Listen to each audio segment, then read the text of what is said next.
Welcome back to another episode of the Outsider Sports Baseball Podcast. John Pauline, Ben Mandel, Corey Jason here, ready to bring you some more championship series action. Series not quite finished, getting to the game 6 mark, a couple game clinching possibilities. But let's just go right into it. Started off with the reigning champs, Houston Astros, taking on the Rangers. Astros lead 3-2. Game 6 and a possible Game 7 will be in Houston, as opposed to 3, 4, and 5, which were in Texas. I mean, every game's in Texas, but these last ones are played in Arlington. Game 5 projected starters, 6 projected starters: Nathan Eovaldi, Framber Valdez. But what I really want to talk about in this series is that giant brawl we saw in the 8th inning of Game 5, where Adolis Garcia and Brian Abreu both got ejected. Dusty Baker, too. Just a lot of stuff going on. So let me kind of paint the scene for you. A couple innings prior to the 8th, Adolis Garcia hits a mammoth 3-run home run and does what every great hitter does. Stares it down, intimidates the heck out of everybody, and celebrates. That's something baseball is increasingly getting more and more used to. And in my opinion, as long as it's not directed at any single player, celebrate all you want, do whatever you want. And I think that is the dividing factor of when you hit on, don't stare down the pitcher, stare down the ball, keep everybody else out of it. And that's what Garcia did. He stared down the ball. He didn't stare down the pitcher. But now we're in a 1-run game in the 8th. And Garcia's up the plate, and Brian Abreu hits him. The catcher, Martin Maldonado, setting up outside, which is the opposite of inside, where the batter is. The ball goes inside, hits Abreu, 99 miles an hour fastball, right to the left arm. And you know what? Garcia took exception to it, said, why? Why there? Why that? And Maldonado was like, what the heck are you talking about? I have no idea what you're saying. And then, Garcia kind of made a move toward the mound, and everybody started to congregate together, get some anger out there. And at the end of the scrum, Garcia ejected for being the aggressor. The pitcher, Brian Abreu, ejected because the 6 umpires came together. And yes, in the postseason, you do have 6 umpires. Your normal 4 in the infield, plus you got 2 right and left field line umpires. They all came together and decided that, you know what? This pitch was thrown at him on purpose. Abreu suspended 2 games. He's going to appeal. He's hoping that it gets them quicker because then he could just be out for the championship series and not any World Series games. So they ejected Garcia, they ejected Abreu, and then they ejected Dusty Baker because Baker started having a freak-out meltdown in the dugout, throwing stuff, and the umpires took exception to it, said, you're out of here, and he wouldn't even leave until his bench coach kind of forced him out. But then in the top of the 9th, who else but Jose Altuve hits a home run to basically win the game. The Rangers said, the Jose Leclerc, who's been money in the postseason, the reason he struggled was he came in with 2 outs in the 8th. That whole struggle and scrum and everything and how long it took for them to settle everything kind of made him cold. And that's why he struggled. I think that's excuses.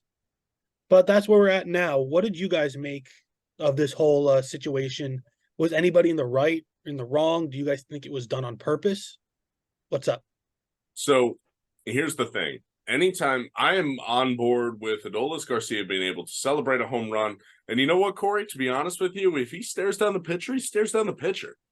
But you know what? When you do things like that, then you can be thrown at. You are not able to get mad. You're not able to contest being thrown at. He didn't get thrown at his head. He got hit in the arm. Suck it up. Take your base. And you know what? Try to win a baseball game. I totally agree with that sentiment. I mean, and I saw the pitch going, and I mean, it looks like, at first glance, it looks like it almost he was throwing at him, but it honestly just looks like he just did not have control of that ball coming out of his hand when he threw it. It just ran inside. Well, think about a 1-run game. 1-run game in the 8th inning. Are you really trying to give a base right there? In the ALCS, you're not. You're not. And that's exactly what Dusty Baker was saying when he got ejected was situationally it doesn't make sense. The time isn't now to hit him. It's in spring training, which also, Dusty, we all know you're full of it. You're not going to hit him in spring training. You're going to hit him in a game where it actually matters. Because what's spring training going to do? You wouldn't hit him now, but you'd hit him tomorrow. You know what I mean? You'd hit him earlier in the game when you have Right. time to make up for that base runner. So, like, don't give me that crock of whatever that, oh, we'll hit him in spring training. No, you've been around the game for far too long. You know that guys get hit when they do something that you don't like. Now, I don't necessarily believe it was done on purpose, but it's even scarier to think that the pitcher didn't even have control and he got hit, because there's nothing scarier than a pitcher that doesn't have control throwing balls near your body, near your head. Just that is life-threateningly dangerous. So, honestly, it might be for the best that he was ejected, because somebody's going to get hurt then. You shouldn't be pitching if you don't have the control where you can hit somebody like that. I mean, if you remember a game from a few years ago when the Phillies, I think, were playing the Cardinals, and like first pitch, I forget who was pitching, hit Harper right in the face, I think, and then Gregorius comes up, the very first pitch on that beams Gregorius in the ribs, and then I think Segura came up, and if he was batting from on the other side of the batter box, it would have hit him again, and the umps let him in. They should have threw him out after he hit Harper because clearly he didn't have control. So it It's might just have tough because been. not having control isn't a written reason to throw anybody out, but it's on the manager to be like, all right, he doesn't have it. Let's, be safe here. Well, the Well, problem is you can't take pitchers out I until was they play just three about to batters. say, now with the 3-batter rule, if you see a guy doesn't have control after the first batter, you got to suck it up for 2 more batters at least. I don't think that rule stands for the starter, though. Yeah, I think it's only about I think relief. if you start a game, you gotta, unless you are injured, you have to pitch to 3 batters. If you hit 2 batters in a row to start the game, there's some injury going on, whether it's mental or not. Well, but how you see it all the time though with starting pitchers, managers, especially in the regular season, not necessarily the postseason. You gotta at least try to stretch your starter for 3 innings. I mean, you hit 2 batters, that's not going to be it. But so then you don't get are, to you're, take, then you're you don't gonna, get to get upset though if guys in your team get a couple beanballs right back at you. That's just how it is, and that's how it should be. That's what I'm saying. It's people need to just stop complaining. What you do has consequences. You don't want to deal with those consequences. Don't do the actions that lead to them. Absolutely. So I think we're all in agreement. The beanball and the celebration, neither really we have issue with. More of an issue with Garcia taking exception to it. But even then, they probably could have I have an issue with the suspension for Abreu though as well. I agree. I think that'll get taken down to 1 game upon. I think it should be 0. It should be 0. It's very rare though that they'll do that if they determine that he did it on purpose. No, I know, but it should be 0. No, I agree. I think we could have gotten out of this without any ejections and kind of kept the game going. Because also you don't want to take out a guy like Adolis Garcia in a game. No, but whenever you get benches clearing, I understand someone's got to go. It's easy to just take the pitcher and the batter out of the game and move on. Yeah, but I think baseball needs more fighting. Suspensions, especially in the 8th inning. Though it's the 8th inning, eject them, move on, play a new game tomorrow. No suspensions. You should be allowed to drop gloves and throw a couple hooks in baseball. Hey man, what gloves do you wear? Batting gloves, fielding gloves. Like, I mean, there's gloves. You can drop them and duke it out. Like, tell me you wouldn't want to see like old school CC Sabathia taking on, Jose Altuve. The reason why I'm going to say no, Corey, is because even though we were entertained by the Jose Ramirez, Tim Anderson stuff, it wasn't baseball. Odoro Batista, though. It wasn't baseball. I mean, it was. No. I like the emotions. There's nothing. I like the emotions, but guys should not be throwing haymakers at Pedro second Martinez base. throwing down 90-year-old Don Zimmer by the head is as baseball as it gets. Like, hang it in the Louvre. Benches clearing in those brawls where relievers are coming out from the bullpen to run in, that's baseball. The emotions. The emotions, not throwing haymakers, man. But no haymakers, but I mean, like, let them fight out like hockey. They're throwing haymakers in hockey. And I mean, plus, that's the other thing, though. Hockey is a different level of respect because hockey, it's one guy versus one guy. No one jumps in. You see these brawls, and it's just a mad pile of people. Like, you'll have 3 or 4 guys ganging up on one. That's why you know, it's just not, it's not baseball. It's not the same. so then they shouldn't let it be that respect thing, one-on-one. As soon as it goes 2-on-1, you know, you Well, then that's the once things get out of hand, the refs jump in and split it up. But there's not enough umpires to fend off 50-something people. and quite frankly, there's probably in all of sports, baseball umpires probably get the least amount of respect because of how much they actually control the game. Well, and how shitty they actually are. Yes. So like you get a guy like Angel Hernandez trying to break it up, you know, get in the middle of that scrum. I'll be honest, Angel Surprised. Hernandez might be the one who is the recipient, and all of a sudden He might break it he's up. between the two teams. Yeah. What I And was Angel that's what I was Hernandez is the getting new at. recipient. You know, they see Angel Hernandez, you know, a couple elbows coming right to the back. Yeah, they see the Oh, I see the didn't see chance. that. Oh, Angel Hernandez took off the face mask. Now's our shot. Hernandez hit me. What are you talking about? Umpires can't hit players. But you know, let's go on. John's already. Red October's happening. Phillies D-backs. Phillies up now 3-2 in the series. Game 6 and 7 in Philadelphia. Merrill Kelly, Aaron Nola. Aaron Nola's last start as a Philly ? But John, I want your initial raw thoughts on this series so far. Well, I mean, originally, you know, I kind of thought I had it pegged. I think on our thing, I had him pegged to win it in 5. The Phillies winning in 5 games. And then when the series started, it almost looked like they were going to have a clean sweep there. But then they kind of, you know, hit on a roadblock on that game. Was it game 3? Hit a roadblock there, and it's just Kimbrel fell apart at the end there and blew the hold, I guess, because it was tied 1-1 in the 9th. Yeah, he blew the hold and stuff, and it was just like, okay, well, like my prediction's still there, you know, win it in 5, right? And then you go into the game Friday, and it's just like I thought they had it won. Like I was watching the game with my dad. We were getting ready to go to sleep and stuff because we were tired and stuff. And we thought we can go to bed, you know, nice and happy, knowing the Phillies were going to win that game. And then, you know, you wake up and you see they blew it, and none other than Kimbrel again blowing another hold. And I mean, honestly, at this point, I think, I mean, I don't think much is really the blame on everyone. I see a lot of fans blaming Rob Thompson for his decisions right there. But I mean, like, Kimbrel's been your closer. You put him in, you expect him to get out of the inning clean. I don't know. I feel like this has been like a lot of people I think are blaming Thompson for a lot of stuff, just players not performing how they should perform. And it's just like put the blame on the player, not the manager. Like he puts him in, the player has to do his job, and he's not doing his job. And Kimbrel just doesn't seem like he has it right now. And honestly, I'd be okay if you don't see him. If I don't see him the rest of the playoffs, like I'd be fine. I believe I saw that Kimbrel set the record for most postseason blown saves / holds. Yeah, between like set the record for the amount of teams he's done that for. I believe it's like 5 teams he's blown a game. Well, for you now. have the Boston, Chicago, Philadelphia, Atlanta. And I think he did he do it with the Cubs too, I want to say. I said Chicago. Did you say Chicago? he did. Yeah. Did he do it for San Diego?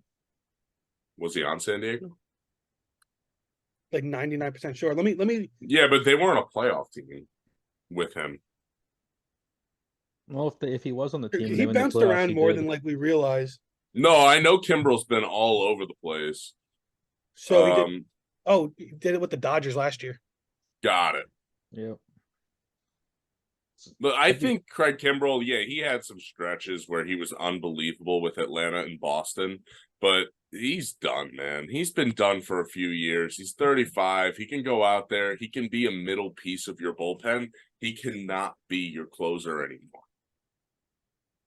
He just can't. I mean, I think after this year, I mean, does he retire? Dombrowski's boy, though. He's Dombrowski's boy. That is fair. Stops. I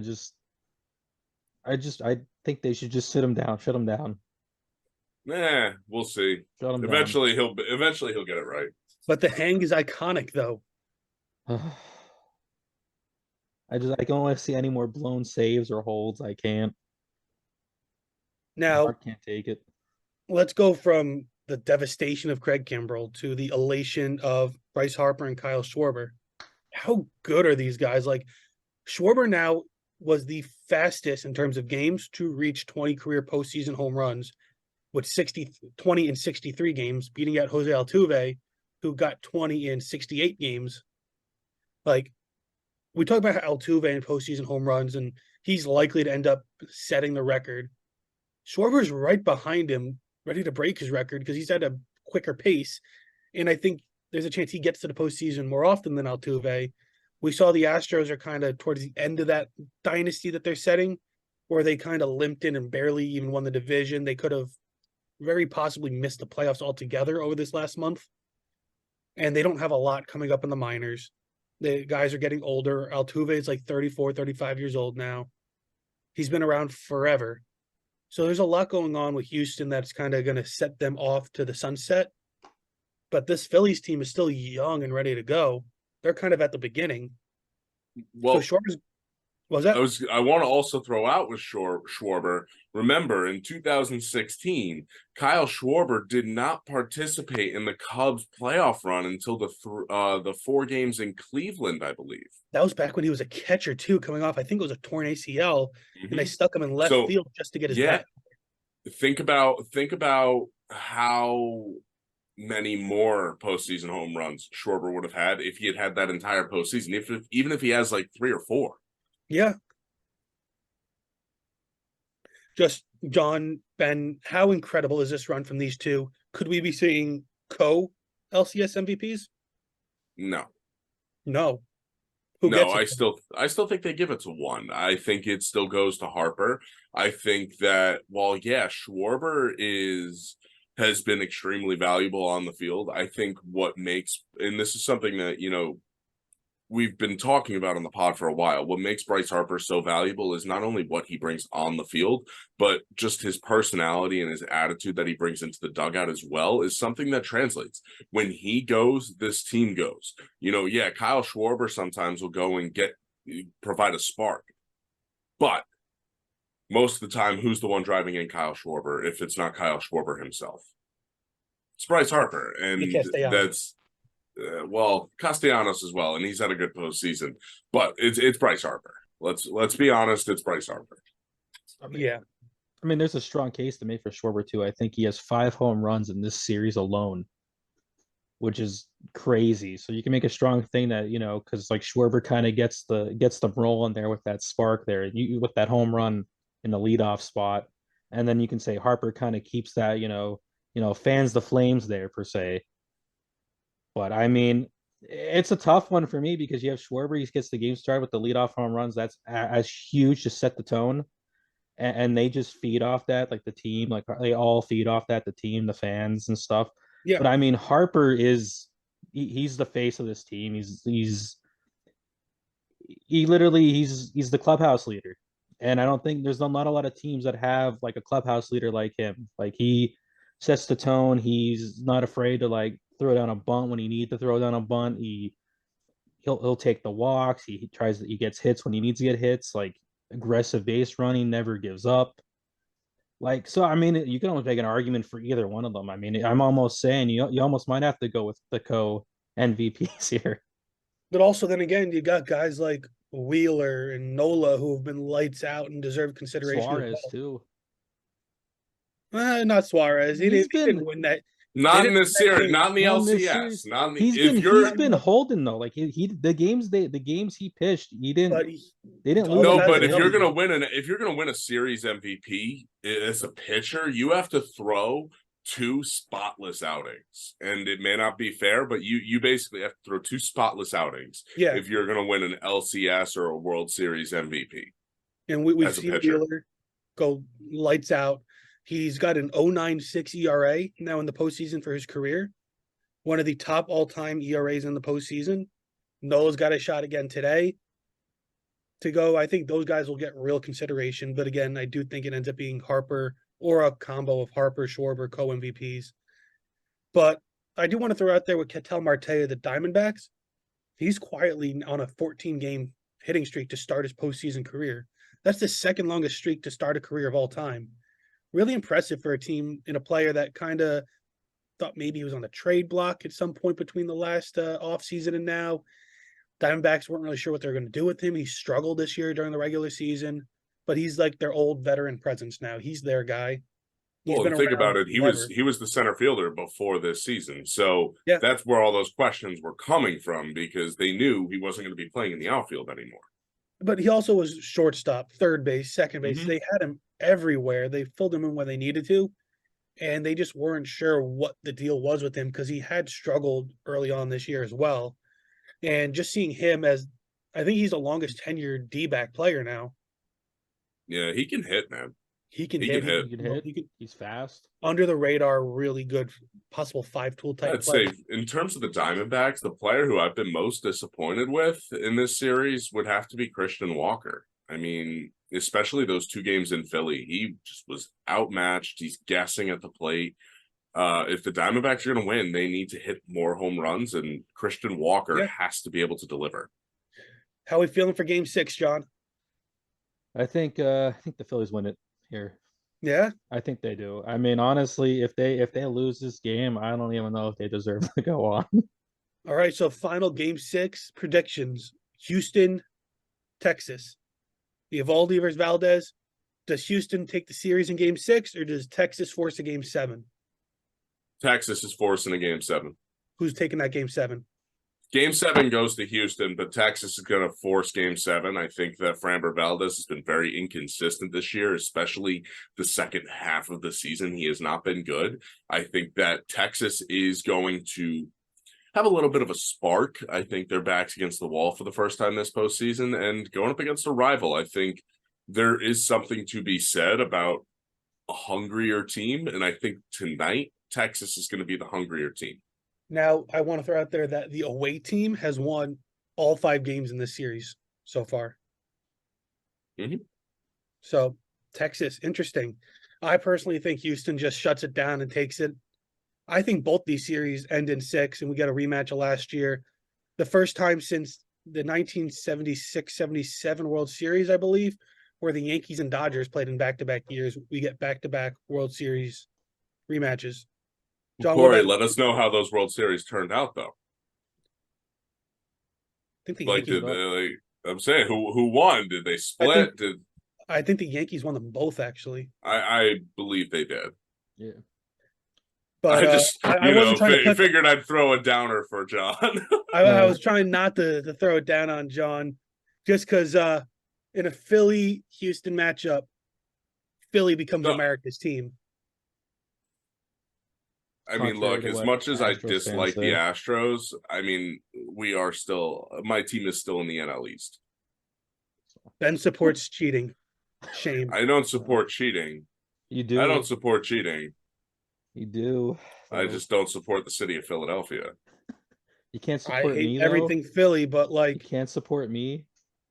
No, you're And my You're team? Philly. You're Philadelphia. No. all right, well, let's get into some the Gold Glove. That was announced. All the position players, the finalists, the top 3 finalists for each position. Kind of want to go over a couple question marks I had. The first one being the American League first base Gold Glove nominees. Lowe from the Rays, Mountcastle from Baltimore. Fine and well, they're very solid players. Anthony Rizzo of the Yankees was nominated for first base Gold Glove. Rizzo hadn't played since mid-May when Fernando Tatis Jr. took a knee to his face. And honestly, at that point, Rizzo was struggling playing defensively as well. Rizzo played a few months, with some brain fog, but he really hadn't played mentally there since May. Just what do you guys make of that? Where he hadn't been normal since May, and I think he played a month and a half after that with like a severe concussion that nobody caught. Yeah, that was not the Yankees' brightest moment. Definitely. Independent doctors said he was fine. No, but still, you guys, the fans saw he was not fine. Something has to be done. And look, I'm not saying that it's on the Yankees. You know, they put him in danger on purpose. But look, it's something. The fact that there was something wrong and the doctors didn't see it, that's an issue. I think that the only reason I could see them nominating Rizzo with the playing as little as he did was the fact that he still ended up with a +6 about outs above average. But I think there's just not enough time in the field. I think that, you know, like you're saying, Corey, it's a big issue for him to be nominated. And I think baseball, honestly, in terms of getting 3 finalists for a lot of these Gold Gloves, just went with a lot of easy choices instead of actually looking deeper into who deserves it. Which is weird because they went name brand in some areas and not name brand in others, just to run through a couple positions. Second base, American League, Mauricio Dubon of Houston, Andres Jimenez of Cleveland, Marcus Semien of Texas, all nominated for second base. Jimenez is the reigning Gold Glove winner there. Alex Bregman in Houston at third, Matt Chapman of Toronto, Jose Ramirez of Cleveland at third base. Chapman, perennial Gold Glove, Platinum Glove winner. Would not be surprised if he didn't win it again.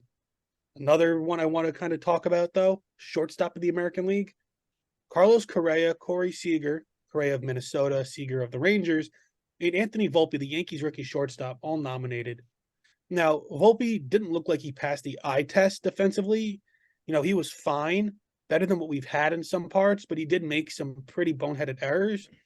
But out of all 3 guys, Volpe is the only one with a positive DRS, defensive run saved, and he's also tied for the American League lead with 16 defensive runs saved. It's just, it doesn't make sense. Like, Volpe didn't look good, but he should win based off defensive metrics. He should blow these 2 out of the water, and it's just very weird. What do you guys make of that? Look, I think it's difficult, right? Because I honestly do believe that a lot of the best defensive shortstops are in the National League. I mean, a lot of the good ones are. Now, there was a clear-cut guy who would have won, I think, and it's Wander Franco. I think that Franco was the best shortstop in the American League this year. Obviously, he cannot be nominated now. I think he could. Let's be real.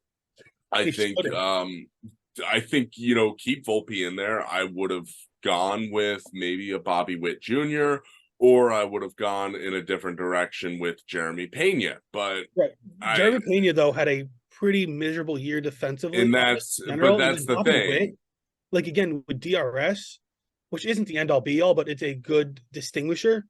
Bobby Witt Jr. had a worse DRS than all 3 of those guys. But that's the point. There's not a perfect choice for American League Gold Glove at shortstop. Yeah. There just wasn't. A lot of the good ones are in the National League. Now, let's keep busting through this, though, quickly. Left field nominees, Austin Hayes of Baltimore, Stephen Kwan of Cleveland, Dalton Varsho of Toronto. Kwan is the reigning Gold Glove winner in left field. Center field, you got Kevin Kiermaier of Toronto, Luis Robert Jr. of Chicago, and Julio Rodriguez of Seattle. It's a tight race. I'm not sure who could win. They're all very similar in DRS. This is really anybody's win here. Right field, you got Adolis Garcia of Texas, Kyle Tucker of Houston, and Alex Verdugo of Boston. Tucker's the reigning Gold Glove winner. I would be shocked if he lost it there. I think it should go to Verdugo. I agree, but Verdugo was better. He leads all right fielders with a 9 DRS. But I think it's going to be tough to outdo just because they're all so close. Catcher for the American League, Jonah Heim of Texas, Alejandro Kirk of Toronto, Adley Rutschman of Baltimore. Personally, I think it should go to Heim. I think Heim is just the best defensive catcher in baseball. I don't know necessarily, and I mean, the reason why I'm not saying that he's the best defensive catcher in baseball is just because I'm not confident declaring that just yet, but he's definitely up there. He's one of the best. Top three. Yeah, I would say he's one of the best. He's one of the best. But what he brings offensively is what makes him so valuable as well, is that he doesn't just do it on the defensive side. I mean, this is along the lines of what, you know, Giants fans were getting out of Buster Posey. So, you know, when it comes to things like that, you get good offense, good defense.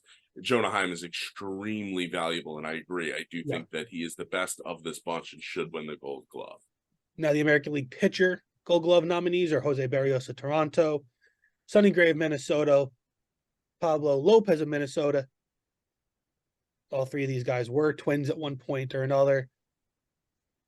Pitching Gold Gloves is whatever. I I was don't just think about there's to any say, rhyme or who cares reason. about pitching Gold Glove? I don't think there's any Like, rhyme or reason for somebody to win. The utility Gold Glove in the American League is Mauricio Dubon of Houston, Zach McKinstry of Detroit, Taylor Walls of Tampa. Dubon is the only 2023 Gold Glove Award finalist at more than one position this year. He obviously was there for second base in the AL2. I don't think they give it to him twice if he wins it all. So I would expect him to probably win this one over second base. I just want to give myself a little pat on the back because I did say before the season started with the Altuve injury that Mauricio Dubon was the guy to look out for this year. You did. Yep. Little pat in the back. Now going to the National League, first base, Freddie Freeman of the Dodgers, Carlos Santana, Pittsburgh and Milwaukee got traded, and Christian Walker of Arizona. Walker's looking to make back-to-back Gold Gloves.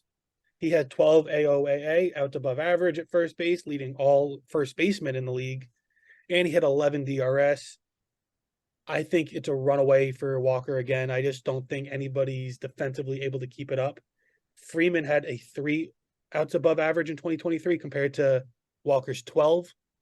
That's big enough gap where I think Walker comes away with it. Now, second base in the National League, yet Nico Horner of the Cubs, Ha-Sung Kim of the Padres, and Bryson Stott of Philadelphia. All John, how is shortstops Stott- moving to second base. Yeah. John, how was Stott this year defensively? I thought he looked good. I mean, I think he's a top defensive second baseman. I mean, he was good at short, but I think he's even better at second, I think. He also leads all National League second basemen in outs above average. So Stott could very well come away with this one. Now, another big one that I'm kind of shocked at, third base in the National League, Brian Hayes of Pittsburgh, Ryan McMahon of Colorado, Austin Riley of Atlanta. Now, there's a really, really big name missing here, and that's Nolan Arenado. Arenado, who's won the Gold Glove every year of his career, or at least for the last 10 years has won it. Well, let's be the last person to win the National League Gold Glove at third base. Chase Headley. Chase Headley. With the Chase 2012, Headley. when he had the MVP season in like 2012. Mm-hmm. It's just been a very long time since anybody else has won it. And I don't know if like this is the year.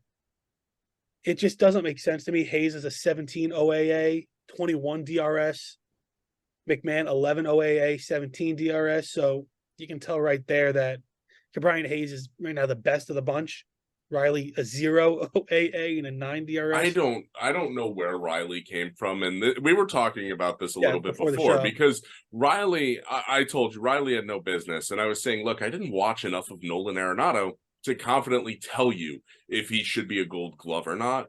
But should have very least the way be a finalist based off this list.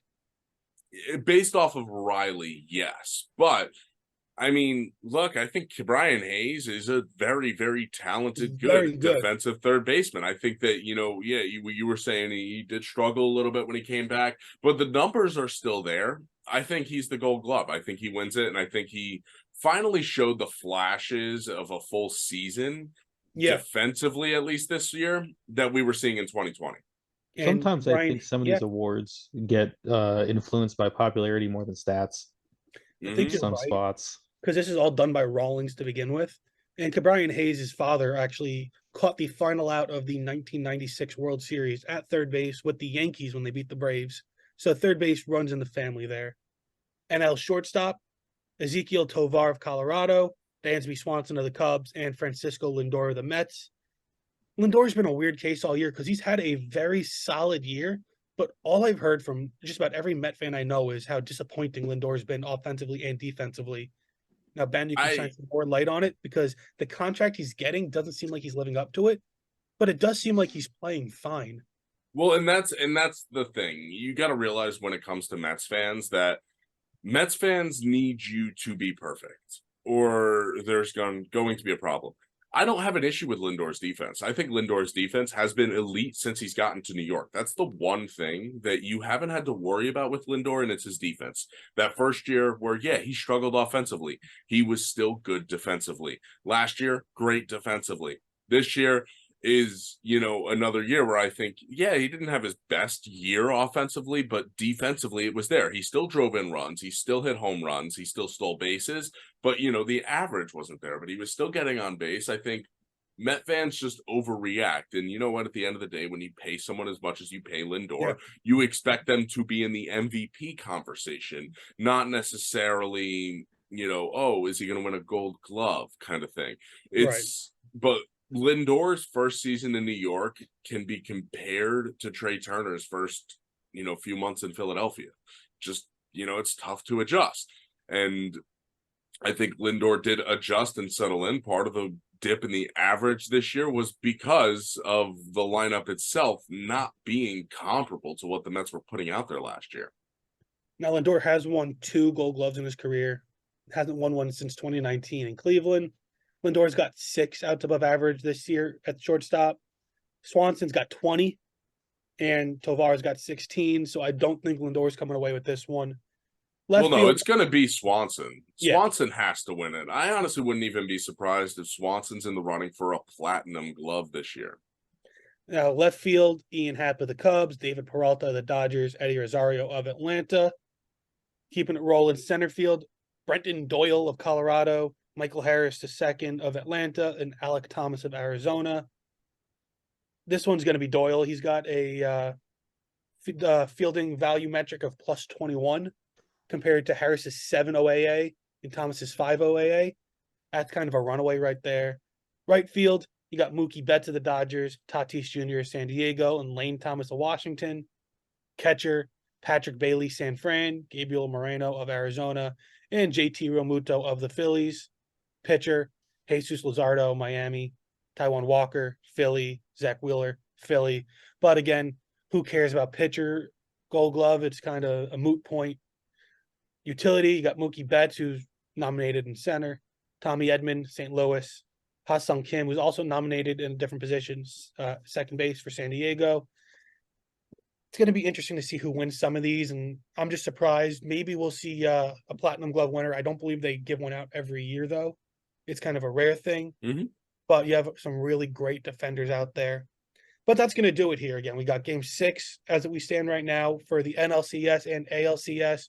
We're going to reconvene prior to the World Series, talk that out. Again, I think it's going to be a rematch. I think you both agree with me too. But that's going to do it here for the Outsider Sports Baseball Podcast. Twitter, Outsider Sports 3, online at outsidersports.net, YouTube, TikTok, just look up Outsider Sports, and keep tuning into the other great stuff we got going on.